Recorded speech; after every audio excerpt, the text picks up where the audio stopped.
আসসালামু আলাইকুম সুপ্রিয় দর্শক মন্ডলী। মধ্যরাত, একেবারেই ঘড়ির কাঁটায় 12টা। ঘুমোতে গিয়েও একটু উঠে বসলাম। মনের মধ্যে একটি ঐতিহাসিক প্রেক্ষাপট কাজ করতেছিল। ভাবলাম আমার সুপ্রিয় দর্শক মন্ডলীর সাথে একটু শেয়ার করি। বাংলাদেশের রাজনীতি তার স্বাভাবিক গতিপথ হারিয়েছে, এটা তো অবশ্যই বলা যেতেই পারে।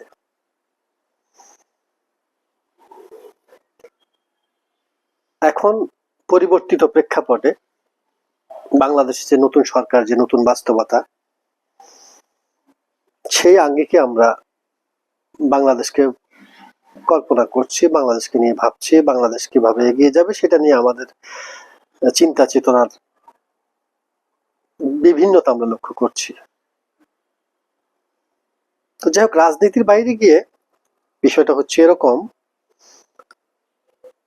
বর্তমানে আমাদের দেশের অর্থনীতির যে বাস্তবতা সেটাকে নিয়ে ইসলামী ব্যাংকের যে জামাত মুক্তকরণের যে প্রেক্ষাপট, সেটা অত্যন্ত প্রাণ পেয়েছে। দেশের অর্থনীতি কিভাবে শ্রাদ্ধ হচ্ছে এটা নিয়ে আমাদের কতটুকু মাথা ব্যথা আছে। ক্ষুদ্র ব্যবসায়ী থেকে বড় ব্যবসায়ী, ইন্টারন্যাশনাল মাল্টিপল যত রকমের ব্যবসায়ী আছে, তাদের যে কি দুরবস্থা, এটা নিয়ে রাষ্ট্র, রাজনীতিবিদ, সরকার, বিরোধী দল কতটুকু সচেতন রয়েছেন আমরা জানি না। তবে দেশের ভঙ্গুর অর্থনীতিকে আরো বিপর্যস্ত করবার জন্য ব্যাংকিং সেক্টরের যেই ইসলামী ব্যাংকের প্রতি যেই হস্তক্ষেপ, বা বর্তমান সরকার যেটা এটাকে যেভাবে কিছু একটা করতে চাচ্ছে, হয়তোবা ওনারা সঠিক কাজটি করছেন, বিষয়টা এটা হতেই পারে সরকারের দৃষ্টিভঙ্গি থেকে। কিন্তু অর্থনীতিবিদরা খুব ভালো বলতে পারবেন আসলে এই প্রেক্ষাপটটা এইভাবে এখন হাত দিয়ে দেশের আসলে কতটুকু কল্যাণ হচ্ছে আর কি।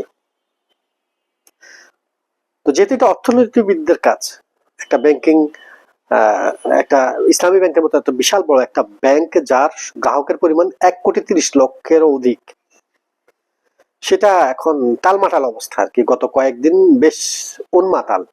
পার্লামেন্টে বিরোধী দলীয় নেতা সহ অনেকেই এইসব বিষয়ে সরকারি দলের বিভিন্ন বক্তব্য আসছে। আমরা সাধারণ মানুষ সবসময় ভুক্তভোগী থাকি ইতিহাসের কারণে, রাজনৈতিক কারণে আমরা এখনো ভুগছি। এ নিয়ে আমাদের তো আর আফসোস করার কিছু নেই, কারণ এদেশের জনগণ রাজনীতিবিদদের দ্বারা কখন কতটুকু সুবিধা পেয়েছে, সম্মানিত হয়েছে, শান্তি পেয়েছে, এটা নিয়ে যুগ যুগ আরো বিতর্ক চলবে আর কি।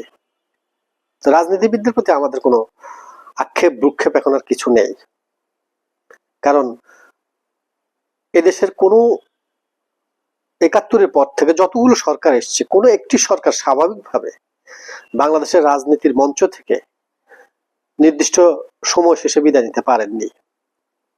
এটাই হচ্ছে রাজনীতিবিদদের প্রত্যাশা এবং প্রাপ্তির যে সমন্বয় আমরা দেখি আর কি।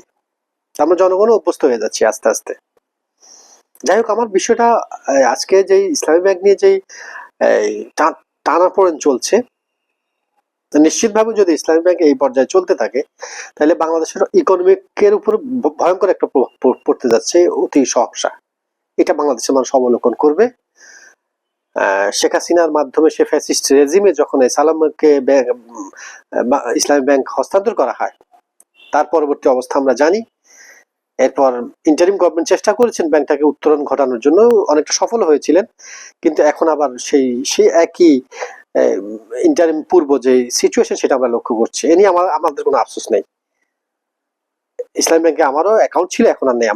আমি লেনদেন করি না, বা আমাদের ব্যবসা বাণিজ্য শেষের দিকে শেষ অবস্থা। যাই হোক, এখন যে বিষয়টা হচ্ছে যে মূলত আমার যেটা বিবেচনা সেটা হচ্ছে যে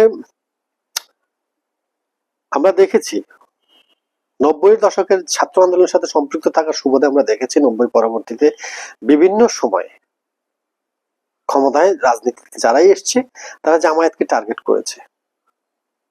এই নিয়ে এই নিয়েও আমার বা ব্যক্তিগতভাবে আমার অবশ্যই কোনো আফসোস নেই, কারণ রাজনৈতিকভাবে আমি কোনো দলকে সমর্থন করি না।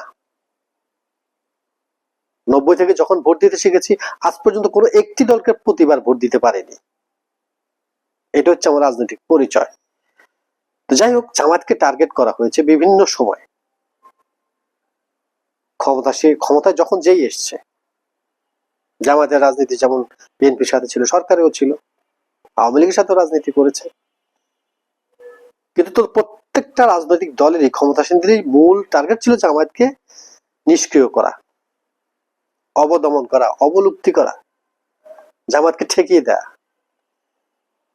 আমি মনে করি বর্তমান শাসক শ্রেণীর মধ্যেও জামায়াতকে সরাসরি আঘাত করার কোনো আলামত আমরা দেখি না, কিন্তু এরা একটু ভিন্নভাবে করার চেষ্টা করছে। ওনারা মনে করছেন যে জামায়াত কেন্দ্রিক যে ইসলামী ব্যাংক, যেহেতু 1,30,00,000 ভোটারের ম্যাক্সিমামই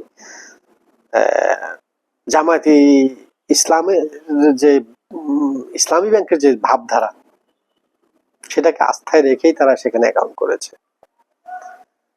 এর সাথে জামায়াতের রাজনীতি একটা সম্পর্ক থাকতেও পারে, এটাকে অস্বীকার করে ইসলামী ব্যাংক না।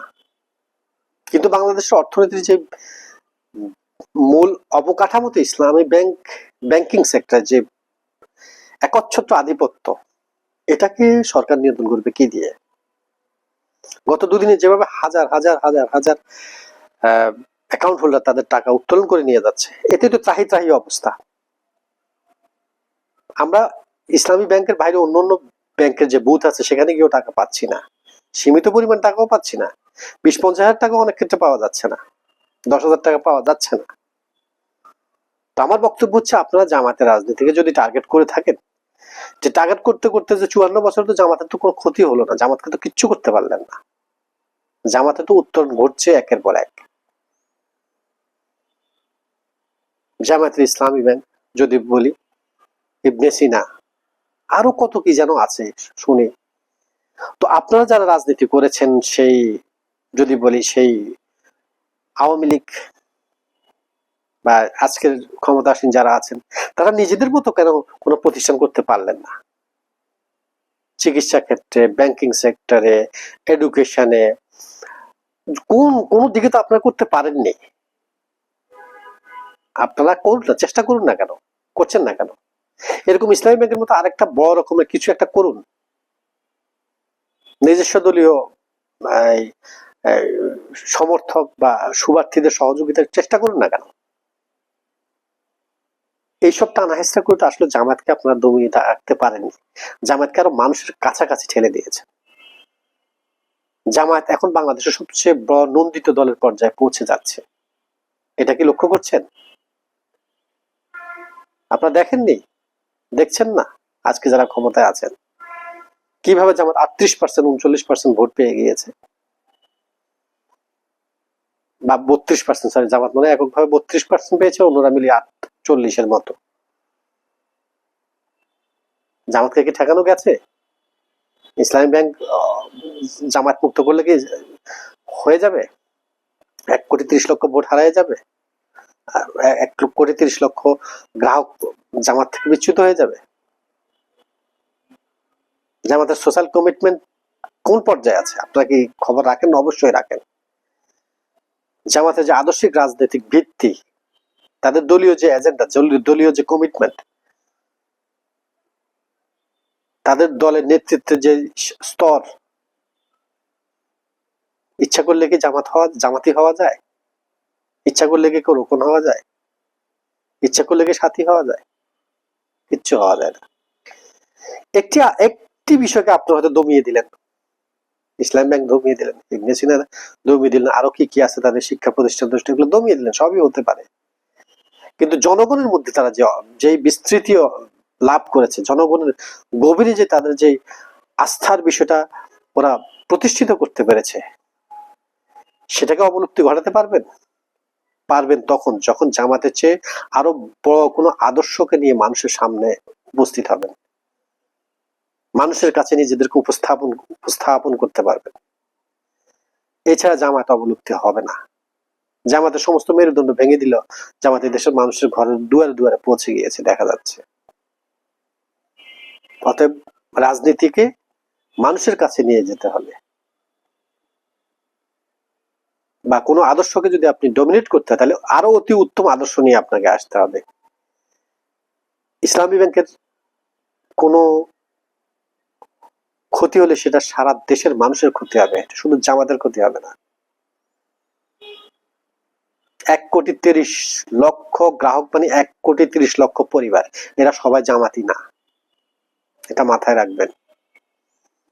তাই ইসলামী ব্যাংকের পিছনে না লেগে অন্য কোনো, যে 5টি ব্যাংক আমাদের দেউলিয়া হয়ে গিয়েছিল, যাদের গ্রাহক সংখ্যা মনে 75 লক্ষ ছিল, এগুলো আলোচনা হচ্ছে বিভিন্ন মিডিয়াতে, আপনারা অবশ্যই জানবেন সুপ্রিয় দর্শক মন্ডলী। আমরা আহ্বান করব সরকার এবং সংশ্লিষ্ট সকল বিভাগ বা যারা এর সাথে জড়িত, ব্যাংকটিকে বাঁচিয়ে রাখুন দেশের অর্থনীতির স্বার্থে, দেশের বেঁচে থাকার স্বার্থে। রাজনীতিকায়নের করতে গিয়ে এটার যেই স্বাভাবিক গতি আছে এটাকে ভেঙে দিয়ে বাংলাদেশের অর্থনীতিকে ধ্বংসের মুখে ঠেলে দেবেন না, এই উদাত্ত আহ্বান জানিয়ে প্রিয় দর্শক মন্ডলী, আপনারা আমার বক্তব্যগুলো ভালো লাগলে আমার চ্যানেলটি সাবস্ক্রাইব করবেন, লাইক কমেন্ট এবং শেয়ার করে আপনাদের পাশে রাখবেন। সবাইকে শুভরাত্রি। আসসালামু আলাইকুম ওয়া রাহমাতুল্লাহি ওয়া বারাকাতুহু।